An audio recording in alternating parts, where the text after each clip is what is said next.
30 मई 2025 यह सशस्त्र बलों के लिए एक ऐतिहासिक पल होगा। यह वह दिन है जब पुणे में एनडीए की पासिंग आउट परेड होगी। आप सोच रहे होंगे कि इसमें ऐतिहासिक क्या है। दरअसल यह राष्ट्रीय रक्षा अकादमी में पहली बार होगा जब महिलाओं का पहला बैच यहां से ट्रेकिंग करके निकल रहा है। जून 2022 में महिलाओं को एनडीए में प्रवेश करने की अनुमति मिली थी। इस बैच का हिस्सा कैडेट इशिता शर्मा है।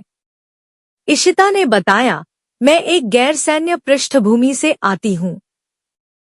मेरे माता पिता कॉरपोरेट सेक्टर में काम करते हैं और मेरा भाई एक आईटी प्रोफेशनल है। मैं अर्थशास्त्र में स्नातक की डिग्री कर रही थी। तभी एनडीए ने महिलाओं के लिए एंट्री की घोषणा हुई। मैंने बिना सोचे समझे आवेदन कर दिया। इशिता के परिवार में कोई भी सेना में नहीं है, इसलिए उनका एनडीए में जाना एक बड़ी बात है। पहली बार पास होने वाली महिला कैडेटों का अनुभव एक जैसा ही रहा है। उन्होंने 3 साल तक अकादमी में सख्त शारीरिक प्रशिक्षण लिया, सैन्य नियमों का पालन किया और मजबूत रिश्ते बनाए। उन्होंने कहा कि इस दौरान उनका व्यक्तित्व विकास हुआ है। एनडीए युवाओं को कुशल सैन्य कर्मियों में बदलने के लिए जाना जाता है। इशिता ने कहा कि यहाँ 3 साल बिताने के बाद मैं आत्मविश्वास से कह सकती हूँ कि मेरा व्यक्तित्व पूरी तरह से बदल गया है। एनडीए में ट्रेनिंग ने उन्हें पूरी तरह से बदल दिया है। इशिता ने कई उपलब्धियां हासिल की हैं। उन्हें प्रशिक्षण के सभी क्षेत्रों में उत्कृष्ट प्रदर्शन के लिए डिवीजन कैडेट कैप्टन डीसीसी के पद से सम्मानित किया गया है। उन्होंने कहा कि इस तरह अकादमी से ही एक लीडर बनने का अवसर मिलता है।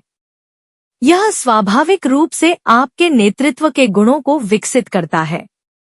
डीसीसी एक सम्मान का पद है जो इशिता को उनकी मेहनत और लगन के कारण मिला है। उनके साथी कैडेटों ने भी अकादमी में अपने अनुभव के बारे में ऐसी ही बातें कहीं। उन्होंने कहा कि प्रशिक्षण ने उनके आत्मविश्वास पर बहुत बड़ा प्रभाव डाला है।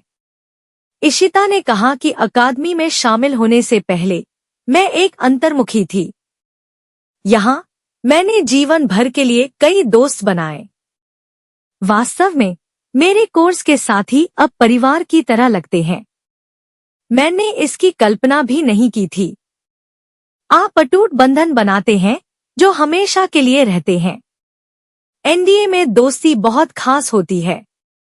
यहाँ लोग एक दूसरे के साथ मुश्किल समय में साथ देते हैं। कैडेटों ने जोर देकर कहा कि उन्हें अपने प्रशिक्षण के दौरान अवसरों के लिए अपने पुरुष साथियों के साथ प्रतिस्पर्धा नहीं करनी पड़ी।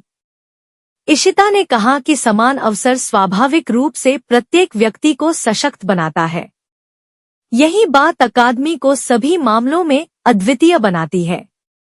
एनडीए में सभी को बराबर मौके मिलते हैं, चाहे वे पुरुष हों या महिलाएं। सभी कैडेटों को शुरुआती चरणों में सैन्य प्रशिक्षण के दौरान चुनौतियों का सामना करना पड़ा।